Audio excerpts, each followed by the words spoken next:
अस्सलाम फ्रेंड्स, वरीयू कैसे हैं आप। उम्मीद है कि आप सब खैरियत से होंगे और अपनों के साथ होंगे। तो फ्रेंड्स, आज हम आपको दो प्रोडक्ट की डिक्रीज़ प्राइस की इंफॉर्मेशन देंगे।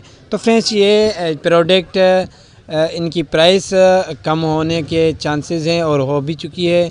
तो फ्रेंड्स, चलते हैं इनकी होलसेल और रिटेल प्राइस के तरफ से। हमारे पास घी और बाजरा है जिनकी प्राइस, तो फ्रेंड्स बाजरा की प्राइस इससे पहले इंक्रीज थी, फिर से वो डिक्रीज प्राइस में आने की चांसेस में है। तो फ्रेंड्स, बिना डैमेज के चलते हैं अपने प्रोडक्ट के से रिटेल प्राइस। फ्रेंड्स, अगर मेरे चैनल में न्यू है तो काइंडली लाइक और सब्सक्राइब और बेल आइकन ज़रूर प्रेस करें, बेल आइकन करें। इसका यही फ़ायदा होगा कि जो प्राइस डेली हमारी अपडेट होती है वो आपको नोट। फ्रेंड्स, सबसे पहले घी की प्राइस की बात करें पर केजी, इस वक्त बॉक्स में 16 केजी वाला 7,300 रुपीज़, 7,300 रुपये में चल रहा है।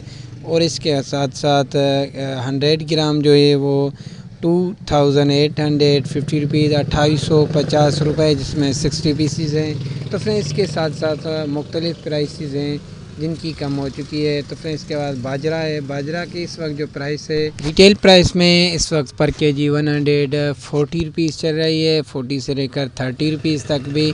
और होलसेल प्राइस 50 केजी तोड़े की इस वक्त 5,900 रुपीज़ है, 6,000 भी चल रही है। Thank for watching my YouTube channel Kirana. मज़ीद वीडियो देखने के लिए हमारे चैनल का विजिट कीजिए और डेली प्राइस अपडेट के लाइक को सब्सक्राइब करें और बेल आइकन ज़रूर प्रेस करें, बेल आइकन ऑल करें। इसका यही फ़ायदा होगा कि जो प्राइस हमारी डेली अपडेट होती है आपको बराबर नोटिफिकेशन के थ्रू पहुँच जाए।